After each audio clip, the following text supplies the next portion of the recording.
హల్లెలూయా. ప్రభునందు ప్రియమైన దేవుని సంగమా, మీ అందరికీ మరొకసారి మిమ్మల్ని కలుసుకోవటానికి దేవుడిచ్చిన ఈ అవకాశాన్ని బట్టి కృతజ్ఞతాస్తుతులు తెలియజేస్తూ, ఈరోజు మన వాక్య భాగము క్షణములో తొలగిపోయేవి ఏంటి, ఎల్లప్పుడూ నిలిచి ఉండేవి ఏంటి అనేవి నేను చెబుతాను. బైబిల్ గ్రంథం నుండి వాక్య భాగాలు మాత్రమే చెబుతాను. అవి మీరు ఇంటికాడ చదువుకోండి. మరి మొదటిది ఏంటంటే, నశించిపోయేవి, వాటి గురించి మనం తెలుసుకుందాం. ఏవి నశించిపోతాయి లోకంలో అనేది మనం చూసినట్లయితే, మరి నీకున్నటువంటి బలము నశించిపోద్ది. మనుషులకు ఉన్నటువంటి బలం. కీర్తనకారుడు కీర్తనల గ్రంథము 37వ అధ్యాయము 35, 36 వచనాల్లో మరి ఈ రీతిగా తెలియపరుస్తూ ఉన్నాడు. రెండవది, నీకు ఉన్నటువంటి ఆయుష్ తరిగిపోద్దండి. కీర్తనల గ్రంథంలో 90వ అధ్యాయము 10వ వచనంలో మనకున్నటువంటి ఆయుష్ కాలము తరిగిపోద్దని రాయబడి ఉన్నది. మూడో విషయం, నువ్వు చూస్తున్నటువంటి భూమి ఆకాశము కూడా మరి నశించిపోతాయని కీర్తనల గ్రంథంలోనే 102వ కీర్తన 25, 26 వచనాల్లో మనం చూడగలుగుతూ ఉన్నాం. అలాగనే నాలుగవదిగా, నీవు అనుభవిస్తున్నటువంటి సుఖము, సంతోషము, ఇవి కూడా నశించిపోతాయి. లోకసువార్త 12వ అధ్యాయము 19, 20 వచనాల్లో మనం ఈ మాటలు చూడగలుగుతాం. మరలా 5వ వచనముగా భాగముగా, నీవు ఉన్నటువంటి లోక జ్ఞానం, ఇది కూడా నశించిపోద్ది. పౌలు భక్తుడు తెలియపరుస్తూ ఉన్నాడు. 1 కొరింథీ పత్రిక 13వ అధ్యాయము మరి 8వ వాక్యములో మనము ఈ విషయాన్ని చూడగలుగుతూ ఉన్నాం. 6వ విషయంగా, నీకు ఉన్నటువంటి అందం కూడా మరి నశించిపోద్ది. 1 పేతురు పత్రికలో 1వ అధ్యాయము 23వ వచనములో మనం ఈ మాటలు చూడగలుగుతున్నాం. నీకున్న బలము నశించిపోద్ది, నీకున్న ఆయుష్ నశించిపోద్ది, నువ్వు చూస్తున్న భూమి ఆకాశం నశించిపోద్ది, నీవు అనుభవిస్తున్నటువంటి సుఖము, సంతోషం నశించిపోద్ది, నీకు ఉన్న ఈ లోక జ్ఞానము నశించిపోద్ది, నీకు ఉన్న అందమంతా నశించిపోద్ది. అలాగనే రెండవ విషయము మనం చూసినట్లయితే, ఎల్లప్పుడూ నీతో నిలిచి ఉండేవి. అవి ఏంటనేది మనం చూద్దాం. మొదటి పాయింట్గా, దేవుని సహాయము ఎల్లప్పుడూ మనతో నిలిచి ఉంటుంది.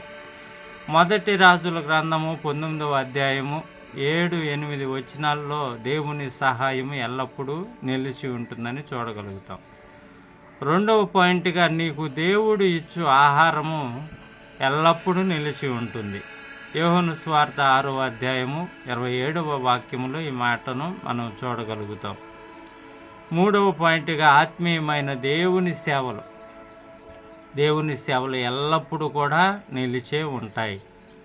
పౌలు భక్తుడు చెబుతాడు. 1 కొరింథీ పత్రిక 3వ అధ్యాయం 14వ వచనంలో ఈ మాటలు రాస్తున్నాడు. దేవుని వాక్యము ఎల్లప్పుడూ కూడా, దేవుని ఆత్మీయ పరిస్థితులు నిలిచే ఉంటాయి అని. మరి అలాగే 4వ పాయింట్గా, మానవునికి ఇచ్చినటువంటి విశ్వాసము, మానవునికి ఇచ్చిన నిరీక్షణ, మానవునికి ఇచ్చినటువంటి ప్రేమ, ఈ మూడు కూడా ఎల్లప్పుడూ నిలిచే ఉంటాయని పౌలు గారు 1 కొరింథీ పత్రిక 13వ అధ్యాయము 13వ వాక్యంలో ఈ యొక్క లేఖనాన్ని రాసి ఉంచారు. అలాగే దేవుని బిడ్డలారా, 5వ పాయింట్గా, దేవుడు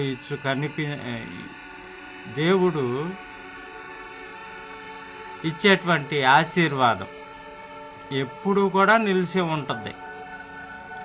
ఈ ఆశీర్వాదము ఎలా నిలిచి ఉంటుందంటే, పౌలు గారు 2 కొరింథీ పత్రిక 4వ అధ్యాయము 13వ వాక్యములో రాసి ఉంచారు. మీరు దయచేసి ఈ లేఖనాలను ఇంటికాడ క్లుప్తంగా చదువుకోండి. మరి చిన్న మరి వాక్యము మాత్రమే మీకు పెడుతూ ఉన్నాను. అన్నీ క్లుప్తంగా వివరించడానికి సమయం లేదు. కాబట్టి మీరు ఈ మాటలు వినండి. 6వ పాయింట్ ఏంటంటే, నిత్యము నిలిచే దేవుని రాజ్యము దేవుని సంఘము నిలిచి ఉంటుంది. లోకస్వార్త 1వ అధ్యాయము 33వ వాక్య భాగంలో ఈ మాటలు మనం చూడగలుగుతాం.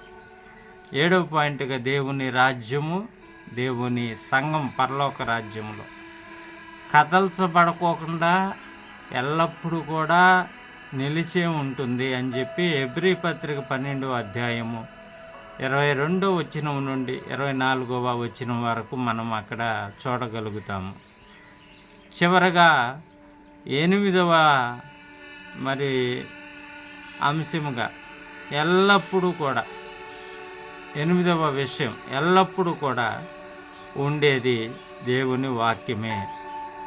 భూమి ఆకాశములు గతించిపోతాయి, మనుషుల్లో బలము గతించిపోద్ది, మనుషుల్లో ఆయుష్ గతించిపోతాయి, మనుషుల్లో ఉన్నటువంటి సుఖము సంతోషము గతించిపోద్ది, మనుషుల్లో ఉన్నటువంటి జ్ఞానము గతించిపోద్ది, మనుషుల్లో ఉన్న అందము కూడా గతించిపోద్ది.